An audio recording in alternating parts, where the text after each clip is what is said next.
Welcome to Purpose 360. I'm Carol Cohn. And I'm Chris Noble. And we're on a journey to explore the brightest and most innovative minds and initiatives in social purpose. Today, companies and brands must stand for something meaningful. They have to have a social purpose and bring that purpose forward to their employees, their customers, and their community. Each episode, we're talking to leaders at Fortune 100 companies, global brands, social enterprise startups, NGOs, and everything in between. We'll be taking a deep dive to learn how they are integrating purpose into their organizations to benefit both business and society for enduring impact. Join us.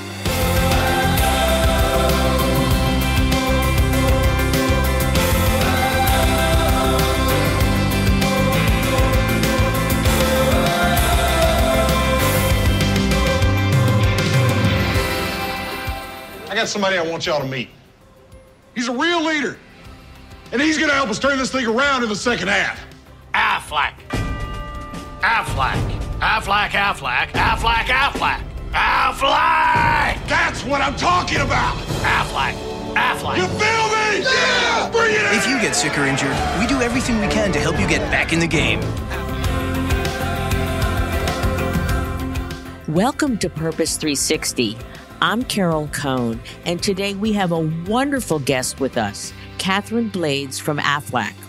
She's Senior Vice President and Chief ESG and Communications Officer, and we've been working together for a number of years, and it's just a delight to have you on the show. So welcome, Catherine. Thank you so much, Carol. I'm delighted to be here. And we're delighted to have you because Aflac has a deep and long-term and highly business-oriented approach to its CSR, and it balances both its business impact and its social impact.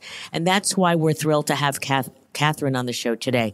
I always like to start with the numbers. So I think some of these will surprise some of our listeners because Aflac is a very large company. Their market cap is $36 billion. And the brand portion of that is $20 billion. So brand is very important and reputation is very important. The company insures over 50 million people in the United States and Japan. They sell via 21,033 independent agents. They have over 10,000 employees. Their workforce, and this is very impressive, is over 60% female and almost 50% minority. Equally impressive is the company's long-term, over 23-year commitment to pediatric cancer, where it has donated, along with its agents, over $130 million. I always like to say that Aflac has a deep focus to its CSR efforts. It has deep insights that keeps their efforts relevant and impactful to the business, brand, and society. And the company does that through collaboration. So Catherine's going to share the details to all of those great corporate insights and the way it manages itself. But first, let's start with this. Catherine, what is your professional purpose? Carol, simply put, I hope to make a difference by doing good and translating that into results that are relevant and hopefully inspiring to all of our stakeholders. And they are inspiring. We've met with your employees, and it's one of the most cohesive and engaged workforces. So congratulations. But let's just step back. Can you tell us a little bit about your background and what enticed you to join Aflac? Carol, I so dislike talking about myself. So very briefly, I have done this for 2.5 decades, always taking the approach that I'm a business leader first and a functional leader second. I've always worked in companies that are highly regulated with an international presence and in very purpose-driven, mission-focused industries like aerospace, defense, technology, and now insurance. Originally being from New Orleans, go Saints. And after spending time in Texas and California, I was very interested in moving back closer to home. And so it was the geography, the brand, and the people here who are just tremendous that brought me to Aflac specifically. I know that just regarding the Saints, that we wanted to have a Saints and Patriots playoff, and unfortunately we didn't have that, but it was close. So maybe in the future. I'm shooting for a Breeze Brady Super Bowl one day. I think that would just be brilliant. I think it would, with lots of bees. So that's great. So let's look at Aflac's founding background. It started with a cancer insurance product. And as I said, for more than 23 years, you've had a deep commitment to childhood cancer treatment and research. But before we get into the details behind the Aflac Childhood Cancer Campaign, let's take a step back. Can you share Aflac's philosophy of the role of CSR, how you describe what CSR is, and its integration into the business and the brand? For us, CSR means corporate social responsibility. And it used to be that you did the right thing because it was the right thing to do. But Carol, as you know, the world has changed.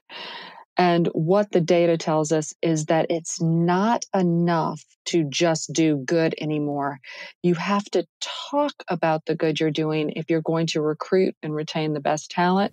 Absolutely. Absolutely. And make meaningful connections with your customers. And so, I love that you talk about employees, because for years I have been talking about that employees are at the center. They are the heartbeat. They are the energy of a company. So I'm really pleased that you made that comment. Aflac is heralded as a good citizen by Forbes, Ethisphere, and others. You've been honored as a great employer, an ethical company, and your CEO, Dan Amos, is regularly recognized for his leadership. I'd love you to talk with our listeners about the role of the CEO and the C-suite in corporate reputation overall, and then talk about what are the key values that guide Aflac on this path.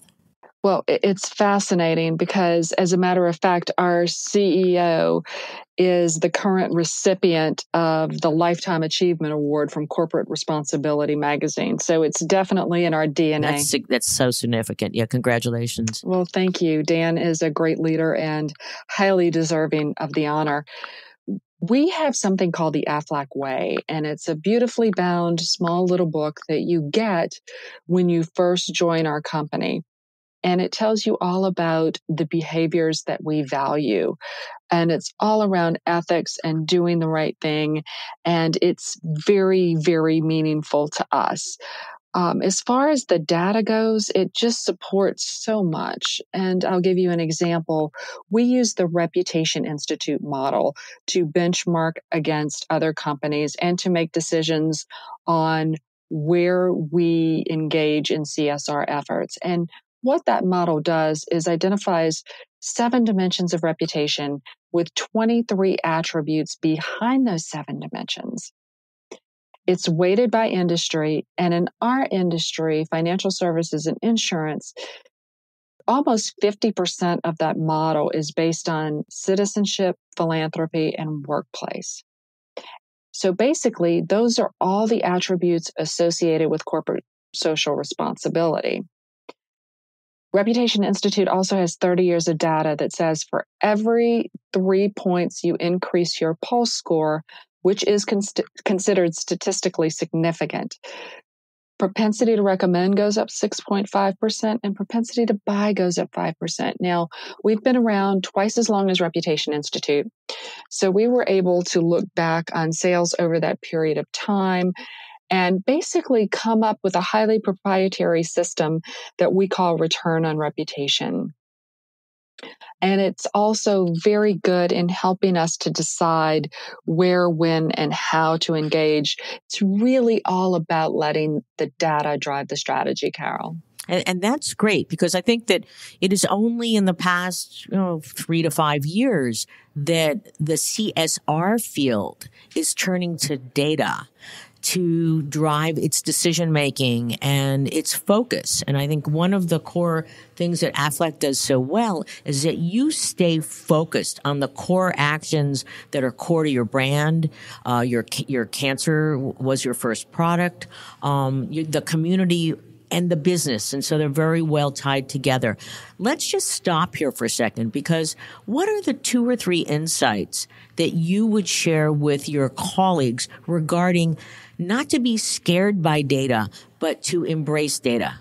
Absolutely. I'm a bit of a data junkie, and it becomes very beneficial in talking with others who are data junkies. And I'll give you an example. When I brief out the board quarterly, I now go in with a graph, and we started this journey about talking about our CSR efforts 3 years ago.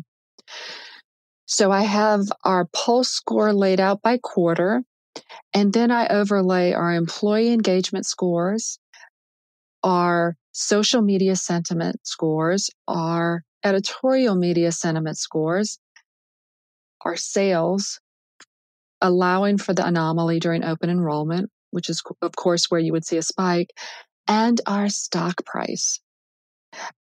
And while I can't prove causation, you can definitely look at these charts on a quarter by quarter basis and see correlation. When the reputation is up, everything is up. That's so smart. And how does your board respond to that highly business oriented approach to CSR? What kind of response, you can't tell us who, but what are some of the things they say? Well, they've been tremendously supportive. I think intuitively, business people know that if you do good, your business will do better.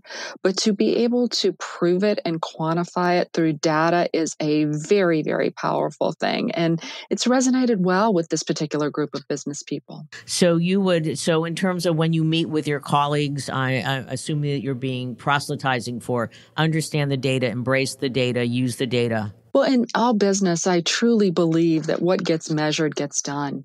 And this should be no different. I think communicators and in some cases marketeers have a really hard time quantifying the value they bring to the table, if you will. There are a lot of antiquated metrics that people are still trying to use that really don't map back to the business objective. I know that you talk about evolving from the 4 Ps to the 4 Es. My favorite subject.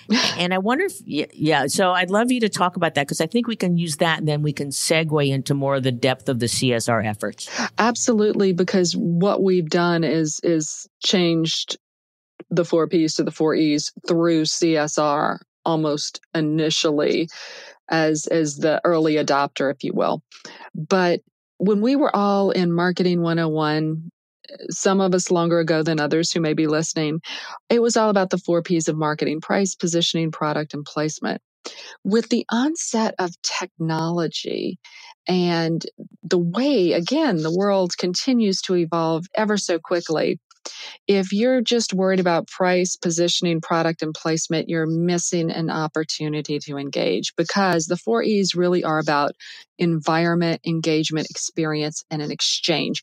You want to create an environment that draws engagement, creates a great experience where it's not passive, it's very active. And then you have a true exchange, which is always better for your business. Do any of your colleagues share that philosophy, or are we are introducing this via this podcast? So I'll take it as an early first to corporate communicators and purpose strategists. Well, it's funny because I've given this speech in a couple of places where it's been either audio recorded or videotaped.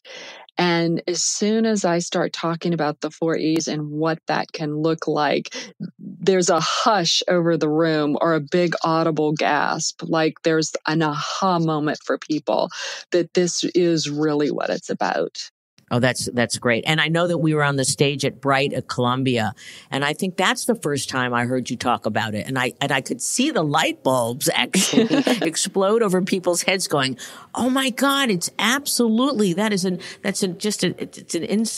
it's just incredible advancement from the 4 Ps. So congratulations on that. Well, thank you. Let's use that as a bridge to your CSR program. And so let's talk about the Aflac Childhood Cancer Campaign specifically. I know you do things in other areas, but you've branded your work and you've got many elements to it. We do. And a lot of them are tied around partnerships. For example, the Macy's Holiday Ducks and other fundraising pieces like that. But I think we have a couple of jewels in our crown that are a bit larger than the other efforts that I'd like to talk about and focus on. And the first is our 24-year partnership with the Aflac Cancer Center in Atlanta, Georgia. Over that time, we have donated more than $131 million to the research and treatment of pediatric cancer, which is very important when you look at the fact that of all of the money the U.S. government earmarks for cancer research and treatment, less than 4% of that goes to pediatric cancer treatment and research. So it's a great way that business can step in and fill a void that government just can't absorb. So it becomes very important in that area. And then as we evolve into these 4 E's, the project that we've worked so closely with you on that I'm frankly one of the great joys of my career that I'll still be talking about in retirement is it's to develop surrounded by a lot of ducks. Surrounded by a lot of ducks. But My Special Aflac Duck really is special. And I hope we have a chance to talk about it a little more in detail as we go through the podcast, because it's a brilliant, beautiful program. Well, thank you. Why don't we start with, I love the story of how you started supporting pediatric cancer, and you were visited by a fundraiser from Children's Healthcare of Atlanta. It's a great story about the prescience of Dan Amos. Oh, it is the best story in corporate America, my opinion, and it doesn't get told often enough. But there was a little girl named Ainsley, and she was getting treatment at the time what was Children's Healthcare of Atlanta. It's still called that, but it predates the Aflac Cancer Center. But she needed a life-saving procedure, and the only place she could get it was Seattle, Washington. So her mother took it upon herself to start fundraising for CHOA, or Children's Healthcare of Atlanta. And she came in and she told her story to Dan Amos, and her initial request was for $25,000 so that they could replace the floors in one of the wings of the hospital where children were being treated for cancer. And he decided that that just wasn't enough, that it was terrible that children had to go across the country, that families had to travel that far to get life-saving treatment for their children. So in exchange for the naming rights for the Aflac Cancer Center, he pledged a $3 million commitment, basically on the spot. That's amazing. Absolutely incredible. It was kind of funny in retrospect because they didn't know what to do with it exactly. Okay. But it was absolutely brilliant the way it turned out. And the reason I talk about Ainsley with such a warm, tender place in my heart is because she's now a nurse at the Aflac Cancer Center. Oh, that's amazing. Oh, my God. That you can't put that in a movie. It's great. Oh, I have chills every time I tell the story. And she's such a beautiful young lady and couldn't be more delighted to be a part of that. And so when we decided to innovate our duck into real life, which is risky because we talk about the brand, we talk about numbers, you're talking about pivoting a $20 billion asset, the voice of that, to be a little softer, a little more gentle, so that it translates into this philanthropic powerhouse, which is what we've seen happen since we launched at CES in January of last year and started delivering ducks in September, which is Childhood Cancer Awareness Month. And since then, we've delivered almost 4,000 ducks. But the experience of bringing the one thing that you cannot buy to the largest consumer electronics show in the world is the most counterintuitive thing you can imagine. And we were there we have, as you know, Carol, Sproutel developed our beautiful My Special Aflac Duck. And they're two very young people compared to, say, you and I. Aaron and Hannah. Yeah. Horowitz and Hannah Chung. And they were so committed to this project. It was so beautiful to watch them. They spent 18 months with 100 families from the Aflac Cancer Center to find out what the needs of the children were.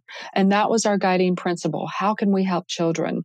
So My Special Aflac Duck has emoji cards that are electronic, that because everyone speaks emoji, but when you're 3 years old and someone comes in every 15 minutes and asks you how you're feeling, it's very hard to articulate, well, I'm upset because I'd rather be outside playing than getting chemotherapy treatment.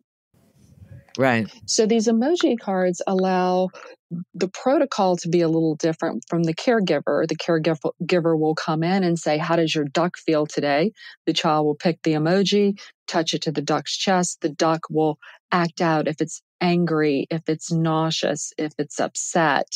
And there are virtual reality and augmented reality pieces to this. There's some incredible apps that allow children to escape. It also has a port because, as you know, Carol, the most traumatic part of the treatment for a child is having their port access, but they can take their power back through medical play. And when the port is attached to the duck develops a heartbeat and it does deep breathing exercises. So it really allows the child life specialists and the oncologists and the nurses and the parents to engage in a very almost four-dimensional way, if you will, in the care process, because frankly, it takes more than medicine. To help a child go through that average 1,000 days of their cancer treatment. When you talk about, and we affectionately call My Special Aflac Duck MSAD, I cannot stop smiling because I remember when, we were challenged by Aflac to further develop the childhood cancer campaign. And, we came up with this idea. And, you didn't know if it was going to fly, pun intended. And the company, at the time was evolving its brand. I think that you were talking about focusing as a caring innovator.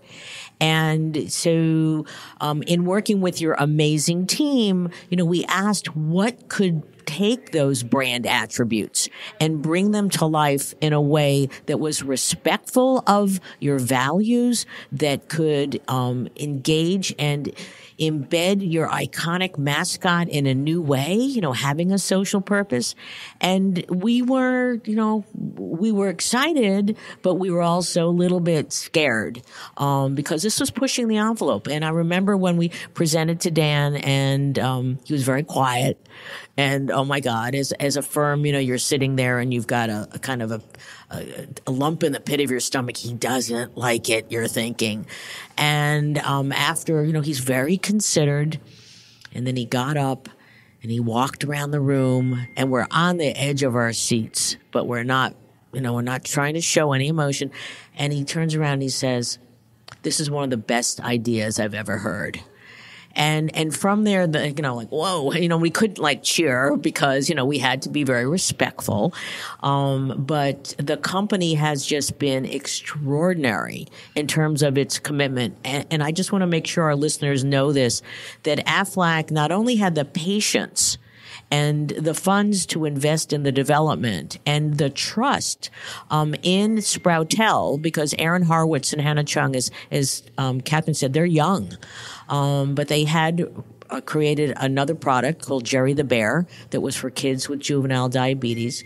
And so they could, there was this investment in terms of trusting them. And then there was this patience because it took over a year to, the research at CHOA, the investment in the manufacturing was actually over a year, was 18 months. And then also your trust to go to CES, because we didn't know the kind of response. But the company is donating him to any child newly diagnosed with pediatric cancer over the age of 3 in the United States. How long is that commitment, Catherine? It's not just 1 year. It's not. As you know, we've invested millions in the program. We are dedicated. We are committed. As a matter of fact, we're going to be rolling it out in Japan beginning, we had said 2021, but I think we may be able to escalate that and speed up the timeline a bit and get it into the hands of Japanese children in 2020. Oh, that's so exciting. And I think for our listeners, can you just share why you have your business in Japan? Because a large part of your business is there. It's very successful. It is. We actually insure 1 in every 4 households in Japan Japan. It is about 75% of our business. You can buy us at the post office in Japan, so distribution is totally different. But we are very well loved and very well respected. We also have a version of the duck there, but it's a little bit different, and it presents differently than the duck we have in the U.S. What can I tell you about Japan? We actually, it's a funny story. As you know, we were started by three brothers, and they watched their father pass away from cancer. And they saw the financial toll that it took on their mother to raise three boys without the traditional breadwinner at the home, thinking back to this date and time. Our CEO is actually the son of one of those boys. But when the three brothers grew up, they created a completely different class of insurance called supplemental insurance. And it was designed to pay cash directly to the policyholder. Never been done before. So one of the brothers decided to go to the World's Fair in Japan and noticed that everyone was walking around with surgical masks on, and learned that that was because they were so polite, they didn't want to give any bit of a cold to anyone else. And he thought that a culture that is that risk averse would buy insurance. And it took him, I want to say, 4 years to be able to get a license in Japan to sell cancer products in Japan. And they gave him a monopoly of 7 or 8 years because the Japanese government didn't think it was going to work. And here we are 40 plus years later, one of the best known, most beloved brands, and our philanthropy work there revolves around something called the Aflac Parents Houses, which provide a place for siblings and families to stay while a child is being treated in a nearby hospital. That's brilliant. And it's culturally correct and adapted. So, again, Aflac is astute for looking for patterns, and the insights in that journey creates an amazing business. I would be remiss to not ask you about the Aflac Duck. In the United States, he has 94% recognition. And it's higher in Japan, actually. Is it 100%? It's not 100%, but it is in the upper 90s, yes. Wow. And so what's it like having a real living icon that people love to joke about? And of course, I have to say Aflac. And I'm sure people ask you that all the time. I don't know. Would you give us your Aflac? I've actually never been asked to do it. That's really funny. I've had a lot of people do it toward me, but I guess it would have to be the cadence of 3, right? Aflac, Aflac, Aflac. How was that? You've heard it here, folks. The first time Catherine Blades has ever done that. That's terrific. Thank you for being so kind to do that. But tell us a little bit about, you have this amazing icon and mascot, and he's embedded on Madison Avenue. He voted into the Hall of Fame of mascots. And so what's that like as part of your brand? Well, it's so funny because all audiences really love him, and I'll single out the employees. He was actually born or hatched, if you will, on January 1st of 2000. And the reason why, again, our CEO, Dan Amos, second generation, his father was one of the 3 founders, and he's been our CEO for 29 years now. But a great marketeer, brilliant marketing mind. Absolutely. So he saw that Y2K was coming. And if you remember, it was going to be Armageddon and all the computers. Oh, I remember. I put in a generator. Right. Everything was going to stop. You wouldn't be able to do any kind of banking. The television systems would go down because the satellites would go down and no ATMs, get no money. Exactly. Right. So TV time was really, really cheap on January 1st of 2000. He bought as much of it as he could. and ran the first Aflac commercials. And they were designed to create awareness. He wanted people to be able to say the name Aflac. And in the process, just created this pop culture icon. But the employee engagement with it is hysterical because we treat him like an employee. We have a tenure book that we celebrate tenure milestones, and everyone who tenures that year has their photograph in the tenure book. And we have a whole employee appreciation week full of activities culminating in a pep rally where we give away trips. And it's really like a big giant game show. But all week long, we demonstrate appreciation to our employees. Yeah. Well, in 2015, the duck tenured 15 years. So there's his picture right along with everybody else. And of course, he turns 20 next year. So we're planning some exciting things around that. We can't wait. And now I don't know if My Special Aflac Duck is his son, his cousin. Well, he's certainly part of his flock. He's a buddy. He's a buddy, his buddy, absolutely. But I know that you have been asked, and I'm going to embarrass you a bit because My Special Aflac Duck, I mean, at his very heart he needs to be in the arms of children. And that is the goal, and to help them with their emotional support in their 1,000 days of average journey. But you've also won some amazing awards. Technology for a Better World, Best of at CES, Best Unexpected Product. You have won, I love this, People's Choice at South by Southwest, as well as Best in Robotics. Time Magazine, Best Invention of 2018, with a group of an amazing different inventions and lots of, I think Best of Show for Sabers and Silver Anvils and PR Week. So I bet you're blushing a little bit from me saying that. Well, it's remarkable how it's taken off. And I give credit to my team and our partners because we have not spent one dime advertising this. We say word of quack. Yeah, that's how it's getting distributed. But it's been a true grassroots public relations effort. And we talked about data and impact earlier. I'll share with you our latest stat that we did share at the Columbia Bright Conference, but we haven't talked about it much since.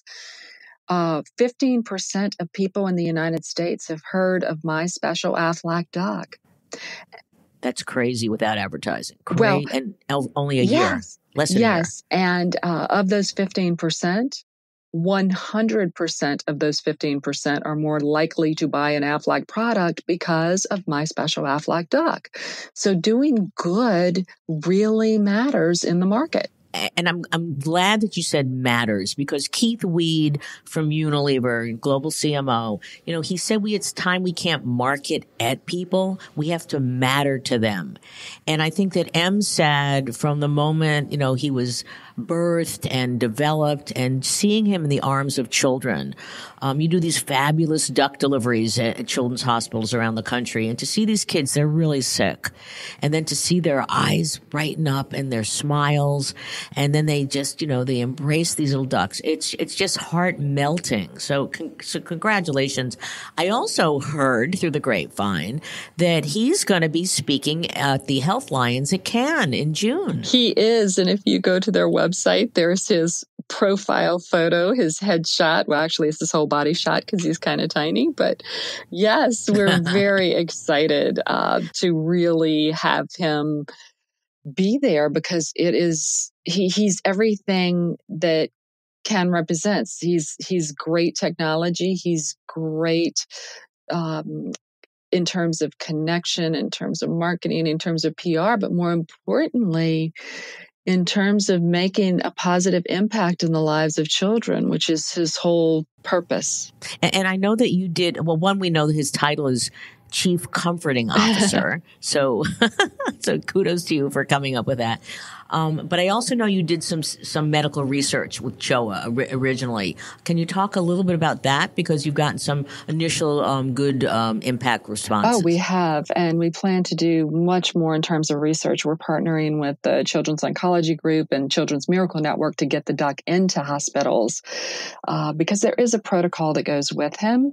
So the hospital has to sign up for him because this is not a toy. And we don't want this to be something that they play Yeah. with for a month and then put on a shelf. This is to take them through their entire cancer journey. And I'd love to ask our listeners that if you have a relationship with a children's hospital or a hospital in your area where they have a pediatric oncology unit, if you could just let them know that they can go to the Aflac Childhood Cancer Campaign website, and they can, all the information's there, how to order the ducks. And so we're just, again, we're engaging in our word of quack to make sure that more and more children have him as a comforting companion.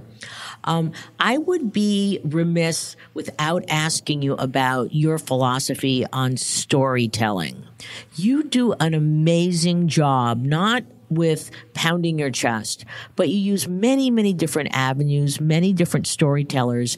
And what I find in the field of social purpose is there's so much great work out there, but the stories never get heard. And so what sort of insights could you share with our listeners? Well, it's a team sport, and we joke we're Southern. We're storytellers by birth, and we love that. But it all comes down to relationships and making that human connection and talking about what's relevant. And I can think of nothing more relevant than helping children with cancer. Very, very well stated. I also like to ask my guests, who else do you admire? It doesn't have to be in your industry, for great CSR or social purpose work, and why? Well, you mentioned one. Unilever has always done a phenomenal job, in my opinion, as has P&G in terms of social issues and really putting a stake in the ground and doing beautiful work around it in a way that doesn't exploit, but also enlightens and inspires. Wow, nicely said. That's what I love. The always work. I mean, like a girl. Who would think?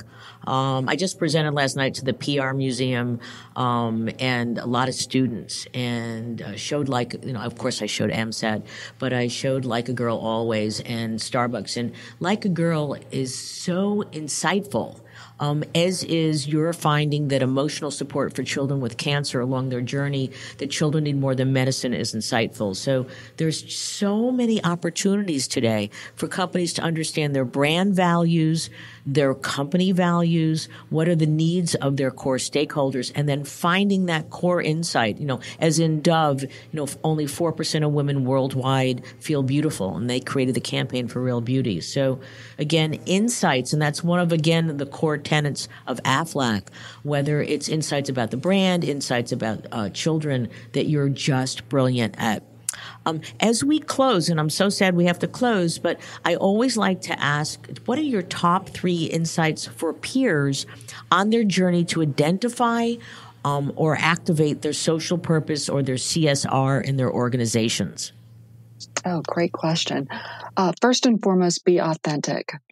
We have been approached by a number of people saying that the communication aspects of My Special Aflac Duck would be great for children with autism. And it would be. But it's not designed for that. And we don't sell policies around that. I would love to see someone else who is in that space, regardless of industry catering to that space, come up with something like My Special Aflac Duck and be inspired to do so because we've done it with children with cancer, but in a way that's authentic to their own brands. That would be perfect. So be authentic. Stay focused. It's easy to let the urgent overcome the important. You mentioned patience. I call it being disciplined as well. But stay focused and then measure, because it's so easy to make tweaks along the way if you're paying attention and you're not being tone deaf, and measurement helps that. Oh, that's great. Those are really, really good insights. Do you have any resources, books, blogs, mentors that you would say, you really got to listen to this or read this for our listeners? What's interesting recently, as we are pivoting more into the ESG space, which CSR is a part of, I've had the opportunity to just reach out to people that are doing this very, very well. And they're very busy people, but respectfully asking them, please, may I just have 30 minutes of your time? I just want to listen to you. And that peer-to-peer networking and the peer-to-peer dialogue and ability to ask questions from those who have been there and done that is invaluable. So in my mind, relationships are the best way to go. Great. And you know what? I'd love to if you have the time, I'm on the advisory board of Sustainable Brands, and they are one of the leading organizations in the world that truly showcase how brands are embedding societal, environmental, and governance issues into their strategy as well as execution. It's in June this year. It's in Detroit. And actually, for our listeners, if you send me an email, I can send you a coupon for 20% off of the regular registration fee. If you do that in the next, couple weeks or so. And Catherine, I would love to have you there. Hopefully that, you might have a day or two in your schedule, because that's a great place to go. We'll also ask Catherine to send us some other resources that she admires and uses, and we'll put those in our show notes. So as we draw to a close, and I'm kind of sad about it because I would love to talk to Catherine for hours, but I know she's got lots of other things to do. What haven't we asked you that you'd like to add? I think that's a great question. Find good partners who share your vision and your values and your mission. And that will make so much take care of itself. That's great. That's a great way to end. So today, listeners and my friends, you have heard about a social robot that's taken the country and now the world by quack. He's a first. You've heard about the 4 E's. And I know that Catherine's going to be talking a lot more about engagement and authentic engagement. And I think it's a great evolution from the 4 P's. And you've also heard Hernandez-Blades for the first time give her rendition of the Aflac Duck. So I want to thank you for being a marvelous guest. And I will end the show in asking our listeners, what is your purpose? Take 3, My Special Aflac Duck. So Quacky, please tell us how you're feeling today.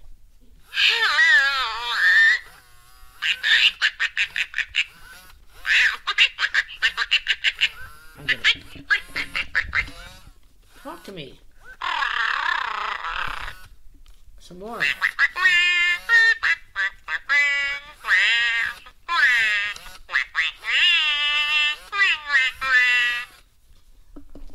Okay, now we're going to add some emojis. The first is not feeling well.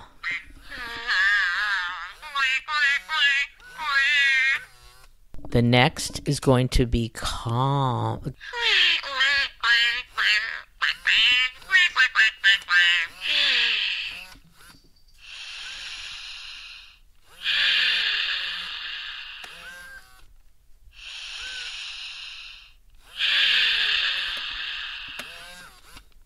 The next is going to be silly.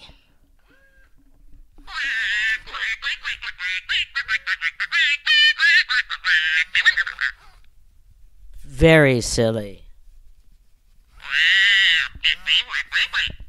Very sillier.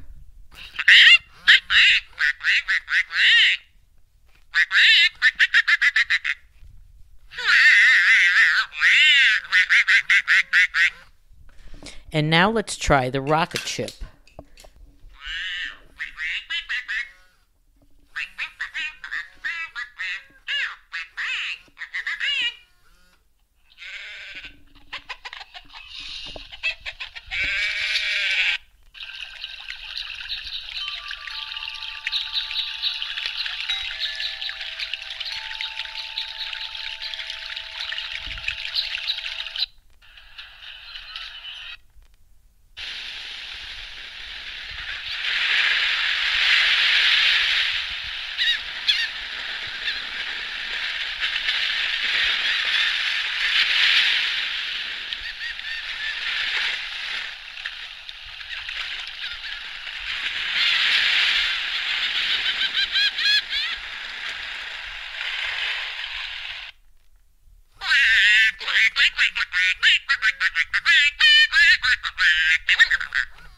Okay, what do you think?